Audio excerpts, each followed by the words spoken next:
இன்றைக்கி ரொம்ப டேஸ்ட்டாகவும் அதே மாதிரி ரொம்ப பர்ஃபெக்டாக ஒரு மஷ்ரூம் பிரியாணி எப்படி செய்யலாம் அப்படின்றத பார்க்கலாம். பிரியாணி செய்கிற பாத்திரத்தில் கொஞ்சமாக கடலெண்ணெய் சேர்த்துருக்கேன். அது கூடவே கொஞ்சம் நெய்யும் ஒரு 2-3 ஸ்பூன் சேர்த்துருக்கேன். இதில் வந்து ஒரு 4 பட்டை, கிராம்பு, ஏலக்காய் சேர்த்துருக்கேன். அதுக்கப்புறம் ஒரு 250 கிராம் வந்து பெரிய வெங்காயத்தை சின்ன சின்னதாக கட் பண்ணி சேர்த்துருக்கேன். அதாவது வெங்காயத்தை வந்து நீல வாக்கில் மெலிசாக கட் பண்ணியிருக்கேன்.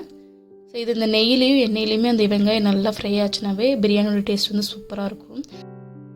ஸோ வெங்காயம் வதங்கிறதுக்காக மூடி வச்சுருக்கேன். இதில் வந்து இப்போ ஒரு பிரியாணி மசாலா ரெடி பண்ணிக்கலாம். அதாவது இஞ்சி பூண்டு பேஸ்ட் நான் அரைக்க போகிறேன். அது கூட பிரியாணி மசாலாவுக்கு நான் போட்டது வந்து பட்டை, கிராம்பு, ஏலக்காய் இது 3 மட்டும்தான். இது போட்டாவே அவ்வளோ டேஸ்ட்டாக இருக்கும்.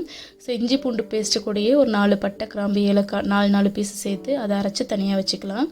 இப்போ வெங்காயம் நல்லா வதங்கினோன்னையுமே இதில் வந்து ஒரு 2 ஸ்பூனுக்கு வெறும் மிளகாத்தூள் சேர்த்துருக்கேன். அதாவது சக்தியோட மிளகாத்தூள் சேர்த்தோன்னா, சக்தி பிராண்டு சேர்த்தோன்னா நல்ல கலர் கொடுக்கும். அதனால் சக்தி பிராண்டு சேர்த்துக்கோங்க பிரியாணி செய்யும்போது. மிளகாத்தூள் சேர்க்கும் போது அடுப்பு சிம்மில் வச்சுக்கோங்க, இல்லைனா கருகி போயிடும். இப்போ இதுலேயே சேர்த்துட்டு ஒரே ஒரு பெரட்டு தான், அதுலேயே வந்து நம்ம இஞ்சி பூண்டு பேஸ்ட் சேர்த்துக்கலாம். அப்புறமா இஞ்சி பூண்டு பேஸ்ட் 2 நிமிஷம் வதங்கிடும். கொத்தமல்லி தழை, புதினா சேர்த்துக்கலாம். அதுக்கப்புறம் தக்காளி கட் பண்ணி வச்சது சேர்த்துக்கலாம். இப்போ தக்காளி கூடயே ஒரு 4-5 பச்சை மிளகா சேர்த்துக்கலாம். பச்சை மிளகா வந்து பிரியாணிக்கு ரொம்ப நல்லாயிருக்கும்.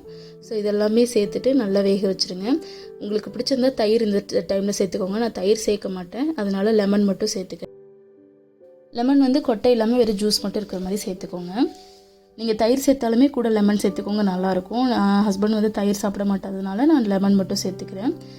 தக்காளி நல்லா மசிஞ்சோடனேயுமே இது கூட 2 பேக்கெட் மஷ்ரூம் வந்து க்ளீன் பண்ணி வச்சுருக்கேன், அதையும் சேர்த்துக்கிறேன். நான் இன்றைக்கி வந்து 1 கிலோ பிரியாணி செய்கிறேன், அதனால் 2 பேக்கெட் மஷ்ரூம் சேர்த்துருக்கேன். மஷ்ரூம் சேர்த்துட்டு வேக வைக்கணும்னு அவசியம் இல்லை. இது கூடவே தண்ணியும் சேர்த்துக்கிறேன். அதாவது அரிசிக்கு தேவையான அளவு தண்ணி சேர்த்துக்கிறேன்.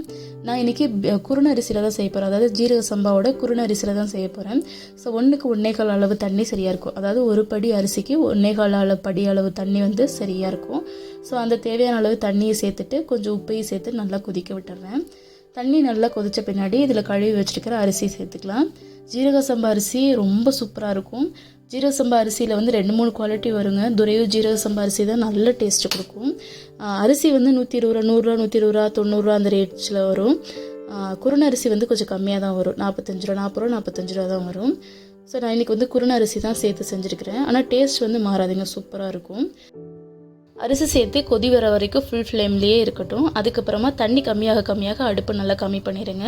தண்ணி நல்லா கரைஞ்ச உடனேயுமே அடுப்பு நல்லா ஃபுல் ஃப்ளேமுக்கு வந்து நல்லா குறைச்சிட்டு இதில் 2-3 ஸ்பூன் நெய் சேர்த்துட்டு ஃபுல்லாக மூடி, அதாவது அந்த மாதிரி கட்டி மூடி வச்சுட்டு தம் போட்டு வச்சிட வேண்டியதுதான். மேலே ஏதாவது வெயிட் எடுத்து வச்சிட்டோன்னா சூப்பராக வந்து பிரியாணி நம்மளுக்கு ரெடி ஆயிரும். கேமராவில் ஆவி அடிச்சிருக்காது, எனக்கு தெரியவே இல்லை, அதனால தான் கிளாரிட்டியாக இல்லை. பட் ரொம்ப டேஸ்ட்டாக இருக்கும் பிரியாணி, ட்ரை பண்ணி பாருங்கள். ஒரு 2-3 நிமிஷம் தம் போட்டதுக்கப்புறமா நம்ம பிரியாணி இறக்கிடலாம். நல்ல டேஸ்ட்டாக இருந்துச்சு அன்றைக்கி, உண்மையாலுமே நம்புங்க. மஷ்ரூம் பிரியாணி அவ்வளோ சூப்பராக இருந்தது.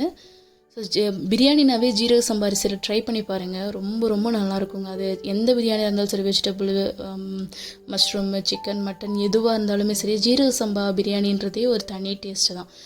அரிசி வந்து கண்டிப்பாக, அதாவது நான் குருண அரிசி போட்டனால ஒரு 1/4 ஹவர் மட்டும்தான் ஊற வச்சுருந்தேன். நீங்கள் நார்மலாக ஜீரக சம்பா அரிசி யூஸ் பண்ணியிருந்தீங்கன்னா ஒரு 30 நிமிஷம் ஊற வச்சு யூஸ் பண்ணி பாருங்கள், சூப்பராக இருக்கும்.